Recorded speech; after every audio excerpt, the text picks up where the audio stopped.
नमस्कार, बड़ी बहस मध्य प्रदेश में आपका बहुत स्वागत है। मैं हूं आपके साथ विवेक पांडे। विधानसभा चुनाव के लिए 144 उम्मीदवार घोषित करने के बाद कांग्रेस को कई विधानसभा सीटों पर अपने कार्यकर्ताओं के विरोध का सामना करना पड़ रहा है।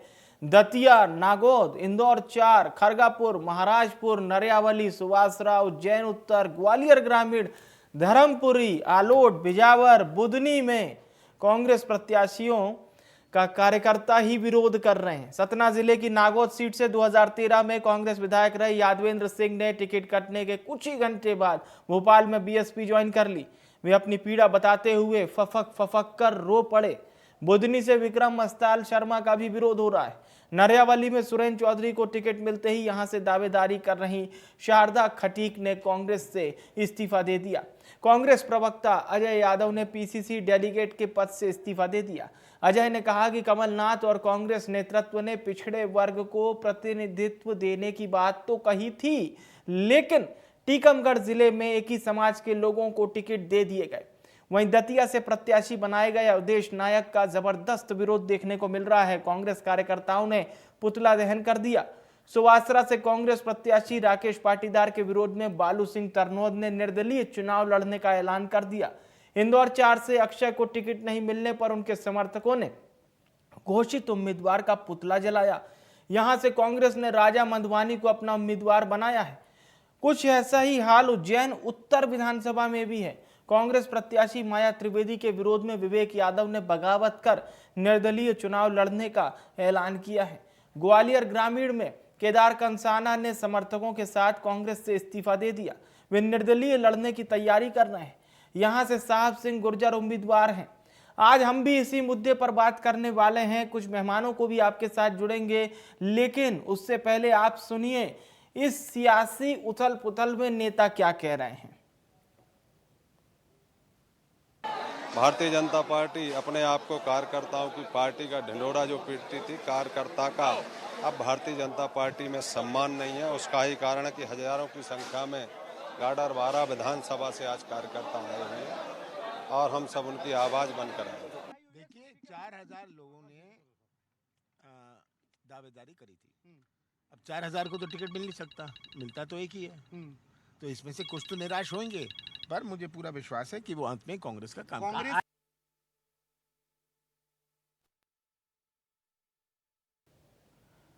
तो पीसीसी चीफ कमलनाथ कह रहे हैं कि 4000 लोगों की दावेदारी थी, 4000 लोगों को टिकट तो नहीं दिया जा सकता।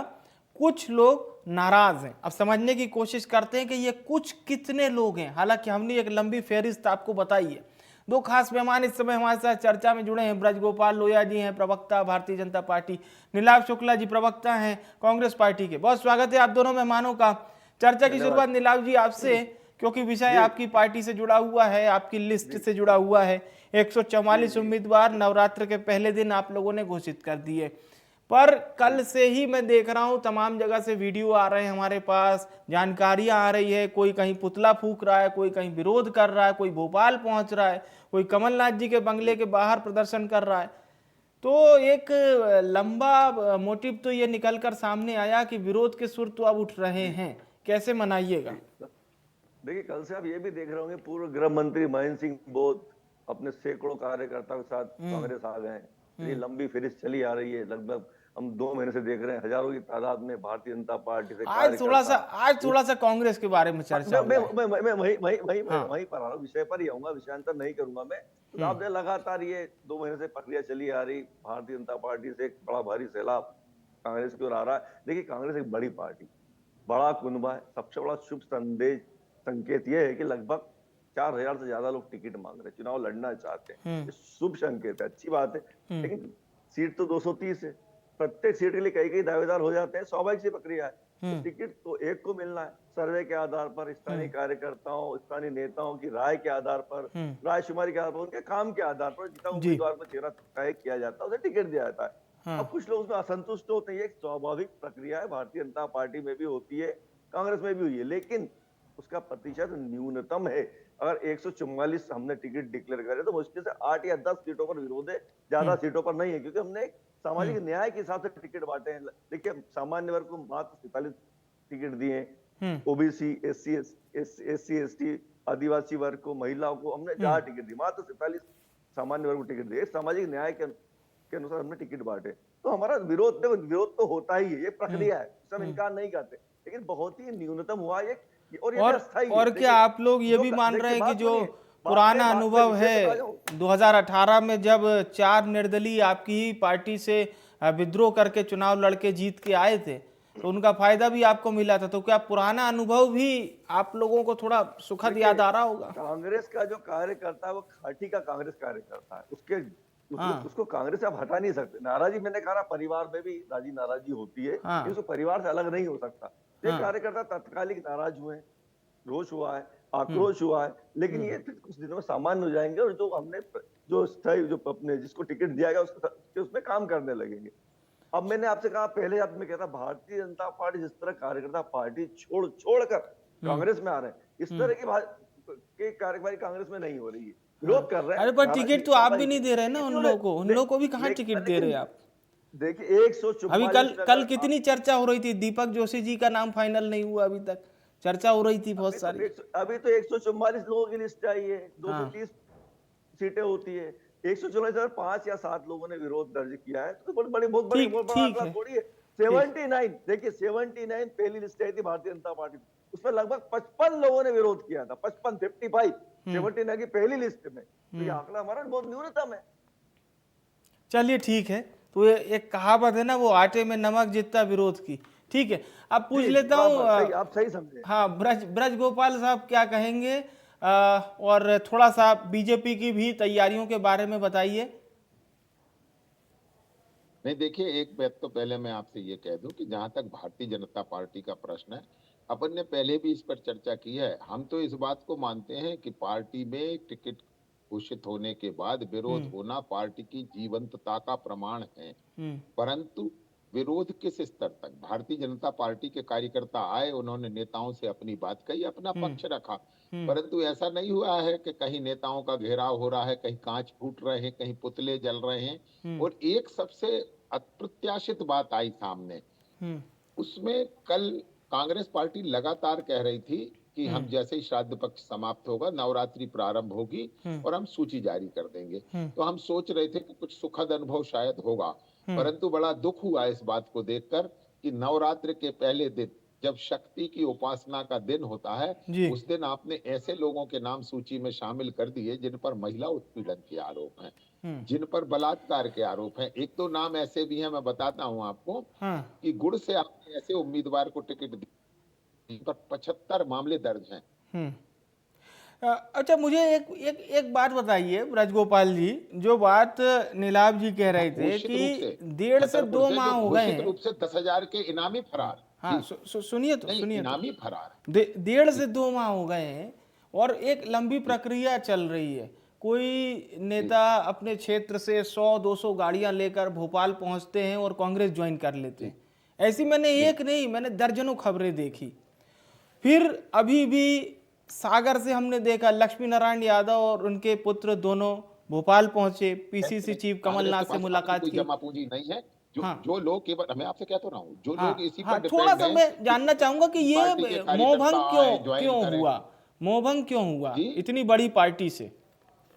नहीं, मैं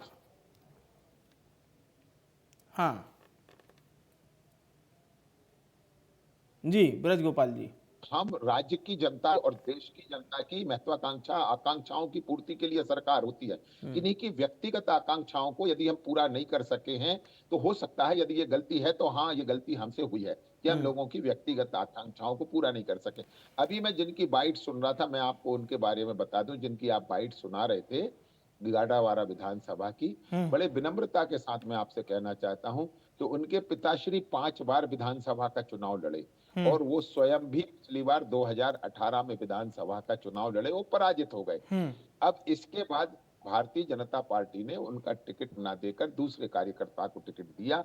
अब आपसे मैं प्रश्न करना चाहता हूं, तो क्या हम कांग्रेस की तरह एक ही परिवार की पार्टी होकर रह जाएं? इस तरह कांग्रेस हो गई है। कल की सूची में आप देखेंगे दिग्विजय सिंह, लक्ष्मण सिंह, जयवर्धन सिंह, प्रियव्रत सिंह, ऐसे ही धार में आप देखेंगे तो देवर भाभी के भरोसे पार्टी है। अभी आपने आज सुना होगा कमलनाथ जी कह रहे हैं छिंदवाड़ा के टिकट पहले नकुल नाथ जी घोषित करेंगे, फिर कांग्रेस घोषित करेगी। तो हम उस परिवार की परंपरा की पार्टी नहीं है। हाँ, हम इस बात को स्वीकार करते हैं कि ये तो प्रवाह है भारतीय जनता पार्टी का, परंतु तोड़ फोड़, अनुशासनहीनता ये भारतीय जनता पार्टी में स्वीकार्य नहीं है। और भारतीय जनता पार्टी का संस्कार एक कार्यकर्ता है, वो भले ही पार्टी छोड़ जाएगा, पार्टी से नाराज होगा, परंतु कभी भी उद्दंडता नहीं करेगा जिस तरह कांग्रेस पार्टी में होता है। और कल जो आपने प्रत्याशियों का कांग्रेस पार्टी ने चयन किया है, वो प्रत्याशी कांग्रेस को मुबारक हो। ये प्रत्याशी जनता के तो योग्य नहीं है। चलिए पूछते हैं नीलाभ जी से। खैर नीलाभ जी, आपने पहले ही आपराधिक रिकॉर्ड नहीं है। और कुछ लोग भारतीय जनता पार्टी से आए, मुझे समझ में नहीं आता कि इसमें कमलनाथ जी के अलावा मैं भी ढूंढ रहा था कौन कौन कांग्रेसी हैं। तो कुछ लोग परिवारों से आए हैं, कुछ लोग भारतीय जनता पार्टी से आए हैं, परिवारों की फेहरिस्त मैं बताता हूँ आपको। चलिए ठीक है, नीलाभ जी से ही जवाब ले लेते हैं, बोलिए। पूर्व मंत्री प्रकाश सोनकर के भांजे, गोपाल मध्य नारायण सिंह, मुख्यमंत्री गोविंद नारायण सिंह के पुत्र, सरला वीरेंद्र रावत पूर्व विधायक स्वर्गीय मेहरबान सिंह रावत के परिवार थे, प्रियंका मीणा वर्तमान आईएएस अधिकारी पत्नी, बरगी नीरजा ठाकुर विधायक प्रतिभा। आपको एक बहुत लंबी लिस्ट है। पेटलावत निर्मला भूरिया पूर्व सांसद दिलीप सिंह भूरिया की पुत्री, सोनकर राजेश सोनकर पूर्व मंत्री प्रकाश सोनकर के भतीजे, मैं आता हूं लोया जी आपके पास। पूर्व मंत्री प्रकाश सोनकर के भांजे, ध्रुव नारायण सिंह मुख्यमंत्री गोविंद नारायण सिंह के पुत्र पूर्व मुख्यमंत्री के। और इतनी लंबी फेहरिस्त है वंशवाद की श्रीमान, ये बताना चाहूंगा तो चैनल पे समय कम पड़ जाएगा। मैं बिलो द बेल्ट बात नहीं करता हूँ, तो मेरे संस्कार है, मेरी पार्टी के संस्कार है। आपकी पार्टी के वरिष्ठ नेताओं पर यौन उत्पीड़न के आरोप लगे, मैं बिलो द बेल्ट बात नहीं करूंगा।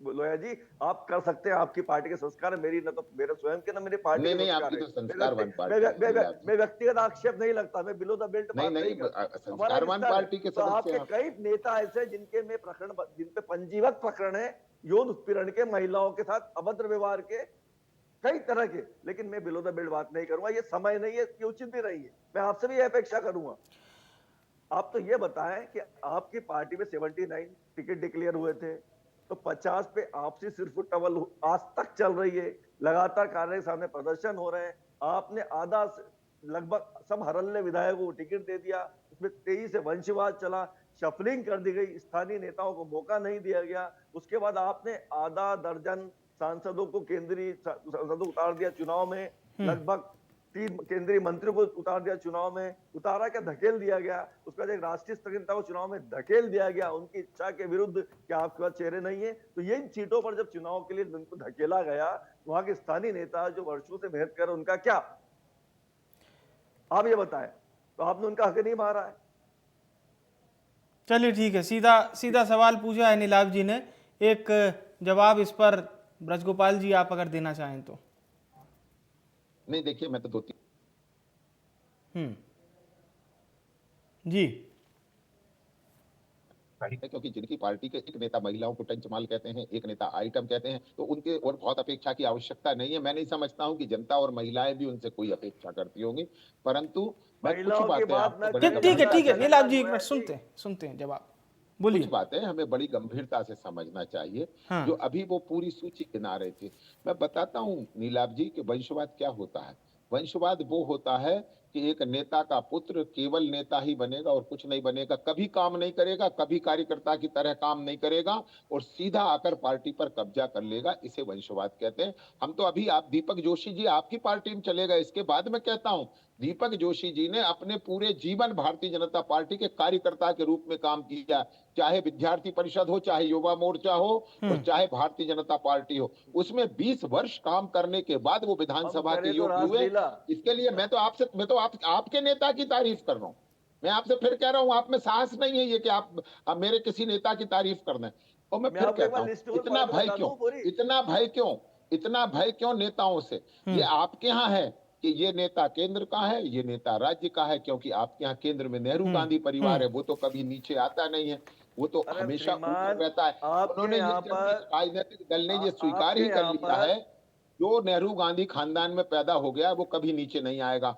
हमारे यहाँ तो कोई नेता ऊंचा नहीं है, कोई नीचा नहीं है। जिस नेता की जहां आवश्यकता है उसे वहां से चुनाव लड़ना पड़ेगा, क्योंकि हमारे यहाँ दो बातें बड़ी स्पष्ट हैं। अच्छा, मुझे एक बात बताइए लोया साहब, छोटी छोटी सी सुन लीजिए, हाँ, फिर आपके प्रश्न का उत्तर दे दूंगा। बोलिए। एक तो ये है हर नेता को, हर कार्यकर्ता को काम और हर काम के लिए कार्यकर्ता। दूसरा हमारा बड़ा स्पष्ट सिद्धांत और मान्यता है कि नेता पेट से पैदा नहीं होता, नेता पेटी से पैदा होता है। जिसको जनता चुनेगी नेता वह होगा। नेता इस आधार पर नहीं होगा कि वो किसके परिवार में जन्म लिया है। तो मैं बड़ी विनम्रता से आग्रह करना चाहता हूं, और कांग्रेस पार्टी, आज वो दिन है, मैं फिर से कहता हूं, कभी आपका दिन रहा होगा, परंतु आज वो दिन है जब पूरे मध्य प्रदेश में कांग्रेस का कार्यकर्ता आंदोलित है, सड़क पर है, और कांग्रेस के खिलाफ है, वो भारतीय जनता पार्टी के खिलाफ नहीं है। तो आज का दिन तो कम से कम वो है कि कांग्रेस बजाय हम पर हमला करने के आत्मचिंतन करे, आत्मचिंतन पार्टी का कांग्रेस कार्यालय, पार्टी छोड़ छोड़ के आपके लोग आ रहे हैं, सैकड़ों इसके बाद भी तो आपका कार्यालय सुना पड़ा है नीलाभ भाई, नीलाभ भाई, इसके बाद भी तो च- आपका च- कार्यालय च- सुना पड़ा चलिए, है। ठीक आप ठीक मुझे ठीक बताइए, ठीक ठीक ठीक आप मुझे बताइए कमलनाथ जी कब कार्यालय आए थे, दिग्विजय सिंह जी कब कार्यालय आए थे। बड़ा विचित्र मामला है। दिग्विजय सिंह जी ने और गोविंद सिंह जी ने अभी तक उम्मीदवारों को बधाई भी नहीं दी है। कहीं ना कहीं आपको लग रहा है कि दिग्विजय सिंह जी जरा जरा सी बातों पर ट्वीट करने वाले नेता, जो केवल ट्विटर पर नहीं बचे, उनका एक ट्वीट नहीं आया कि उन्होंने बधाई भी दे दी हो कि कांग्रेस के ये 144 प्रत्याशी है। अब उन्होंने चार टिकट अपने घर में ले लिए और 140 को छोड़ दिया कि उन्हें बधाई तक ना दें। अरे ये तो संस्कार दिख रहा है ना आपका, कि नेता प्रतिपक्ष गोविंद सिंह, आज विधायकों के नेता तो गोविंद सिंह जी हैं, परंतु क्या गोविंद सिंह ने बधाई दी है? दिग्विजय सिंह जी, जिन्होंने मध्य प्रदेश में आपकी चलती सरकार को गिरा दिया, वो दिग्विजय सिंह जी आज 144 में से 4 छोड़कर किसी को बधाई देने राजी नहीं है। आपका मतभेद, मनभेद सड़क पर भी दिखाई दे रहा है और नेताओं के सोशल मीडिया अकाउंट पर भी दिखाई दे रहा है, और जो दिखाई दे रहा है उसे आप कितना भी आवरण डालें वो छुपने वाला नहीं है। नीलाभ जी, चलिए ठीक है, अब 1 to 1 हम लोग चर्चा करें। नीलाभ जी से मेरा एक सवाल छोटा सा रहेगा। नीलाभ जी, आप लोग बहुत सारे सर्वे का भी हवाला दे रहे थे, यानी आपकी पार्टी की सारे सर्वे इस समय कांग्रेस की ओर बता रहे हैं, हवा कांग्रेस की ओर बह रही है। पर एक छोटा सा सवाल मेरा ये रहेगा, ये जो हवा बह रही है ये विरोध की हवा है, समर्थन तो नहीं दिख रहा है इन तस्वीरों में। विरोध की हवा, तो ये क्या है, ये उत्साह है? मैंने आपसे क्या नहीं, मेरे को सवाल तो खत्म करने दीजिए, बस मैं इतना पूछ रहा हूं कि ये जो विरोध की हवा है सर, ये आपको नुकसान करेगी या नहीं करेगी?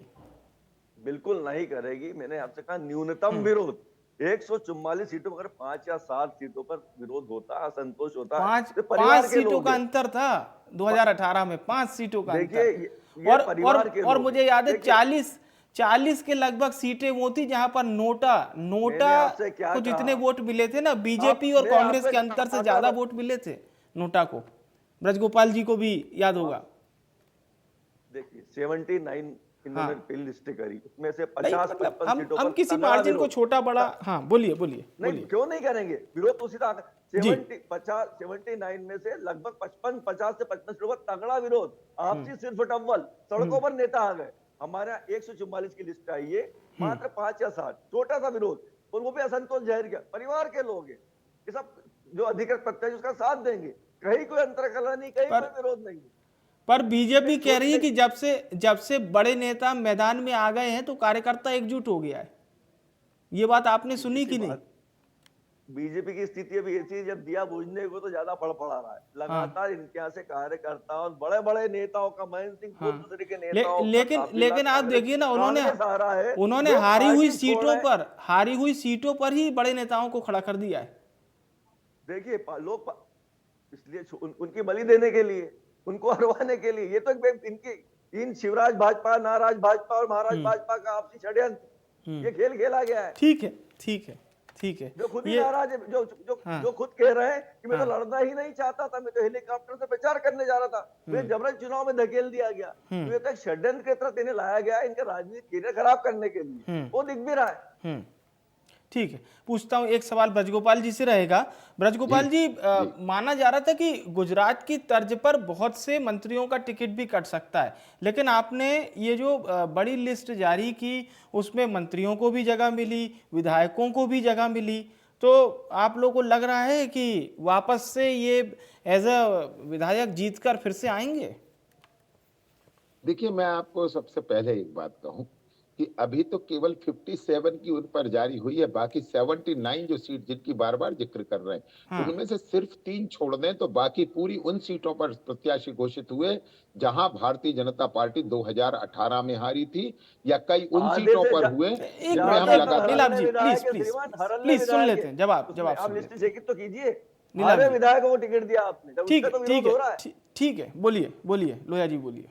देखिए, मैं बता देता हूँ कौन जीता कौन हारा, मुझे तो समझ नहीं आता।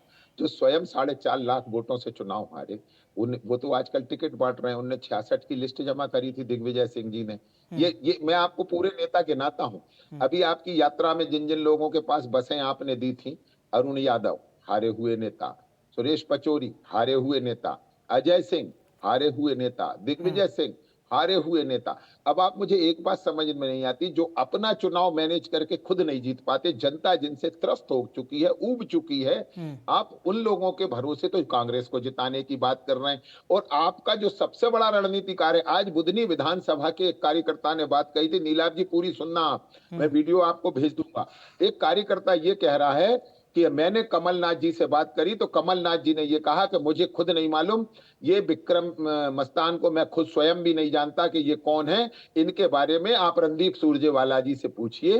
अब दुर्भाग्य ये है कि जिन्हें मध्य प्रदेश के कांग्रेस के अध्यक्ष भी नहीं जानते, तो पूर्व आपके मुख्यमंत्री, आईटी सेल, ये तो आपके आईटी सेल के उनको भी फर्जी टिकट वीडियो है। आया है। और तो आप इनका सर्वे तो चलाते हैं आप में, लोग। सर्वे में नाम आया होगा, कैसे आया होगा, ये मैं आपसे फिर कह रहा हूँ। कांग्रेस के एक वरिष्ठ नेता ने ये कहा है कि कमलनाथ जी ने मुझसे कहा कि इनके बारे में रणदीप सुरजेवाला से पूछिए।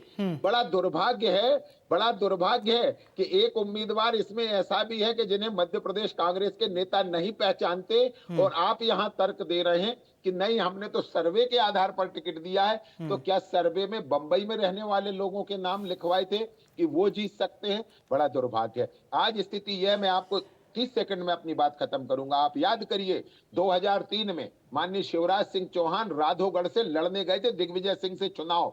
आज मैं चुनौती पूर्वक कहता हूं कि बुधनी विधानसभा आए ना दिग्विजय सिंह लड़ने, कमलनाथ लड़े, विवेक तनखा लड़े, इतने बड़े बड़े आपके नेता हैं जिनको आप बड़ा नेता कहते हैं, तथा कथित बड़े नेता जो जनता से नेता नहीं है, केवल महिमा मंडन करके या गणेश परिक्रमा करके नेता हैं। चलिए आपकी, उन लोगों हाँ, की भी पोल खुलनी चाहिए। हाँ ठीक है नीलाभ जी। विक्रम मस्तान जो बुधनी से शिवराज जी के सामने प्रत्याशी है, वो कमलनाथ जी ने उनको सदस्यता कांग्रेस की आज से 4 महीने पहले दिलाई। वो लगातार कांग्रेस के लिए काम कर रहे हैं। वो मुझे ऐसा लगता है कि इस तरह के इनके आईटी सेल वाले फर्जी वीडियो बना रहे हैं। आईटी सेल वाला मैं नहीं, ठीक नीलाभ जी, मैं ठीक है आपसे ठीक फिर कह रहा है हूँ, लोया साहब, आपके लोया साहब कार्यालय उनको में भी सुन कही लेते गई हैं। बात है, मैं आपको ठीक वीडियो ठीक है भेज ठीक दूंगा। है और लोया अगर जी आप प्लीज ये कह रहे हैं कि वो प्लीज 4 महीने उनका से भी ये जवाब, करते हैं, उनका भी जवाब सुन लेते हैं। नीलाभ जी का कमलनाथ जवाब। जी ने उन कार्यकर्ताओं से झूठ बोला कि मुझे भी नहीं मालूम था और रणदीप लोया जी, सुरजेवाला लोया को जी। फंसा दिया। मैं आपसे कह रहा हूँ, आपसे कह रहा हूँ, क्या ये लड़ाई इस लेवल पर आ गई है कि कमलनाथ जी रणदीप सुरजेवाला को फंसाने की कोशिश कर रहे हैं, क्योंकि वो तो उनकी मर्जी के मुताबिक नहीं चल रहे हैं? क्या मतलब आपस में कलह क्या इस लोया स्तर जी पर जवाब पहुंच ले गई लेते है हैं, जवाब ले कि लेते हैं, स्क्रीनिंग बिल्कुल कमेटी? बहुत कम समय बचा है। हाँ बोलिए शुक्ला जी, अपनी बात रखिए। लोया जी ऐसी बच्चों सरी की बातें कर रहे हैं, जैसे राजनीति अपरिपक्व आदमी बात कर रहा हूँ। कमलनाथ जी इस तरह का नहीं, मैं परिपक्वता से बात कर रहा हूँ। कमलनाथ जी अपरिपक्व बात कर रहे हैं, वो कह रहे हैं मैं नहीं जानता। परिपक्व नेता है, कम से कम ऐसी बातें न करें। आपके ये परिपक्वता है कमलनाथ जी की कि वो ये कहें कि मैं नहीं जानता? रणदीप सुरजेवाला से पूछोगे ये कौन है? छोटे झूठे कार्यकर्ता कांग्रेस के नाम पे खड़े खड़े जो आपके ही लोग रहते हैं। चलिए सर, हमारे ठीक नाम है कोई सर, नहीं चर्चा है, हम आपसे चर्चा का फिर समय अब समाप्त हो चुका है। बहुत बहुत शुक्रिया करूंगा लोया साहब आपका, शुक्ला साहब आपका बहुत बहुत धन्यवाद हमारे साथ चर्चा में जुड़ने के लिए। बात हो रही थी मध्य प्रदेश में वर्तमान सियासत को लेकर, बीजेपी और कांग्रेस की लिस्ट। बिल्कुल जिस तरह से कांग्रेस ने एक साथ 144 नाम सामने लाए, या बीजेपी ने जो अपनी क्रम दर क्रम लिस्ट सामने लाई, अब सवाल केवल यही है कि विरोध के सुर तो दोनों जगह उठ रहे हैं, बीजेपी में भी कांग्रेस में भी। तो कुछ नेता निर्दलीय चुनाव लड़ने की तैयारी कर चुके हैं। 2018 से अगर ये दोनों पार्टियां सबक लेती तो शायद एक चीज को ध्यान में जरूर रखेंगी, वो सबक ये होगा कि 2018 में नोटा का जो प्रतिशत था कई सीटों पर, वो कांग्रेस और बीजेपी की जीत हार के प्रतिशत से ज्यादा था। निर्दलीय जो चुनाव लड़े थे उसमें 4 विधायक बने थे और चारों कांग्रेस के ही कोटे से थे, और बाद में फिर कमलनाथ सरकार को मदद भी की।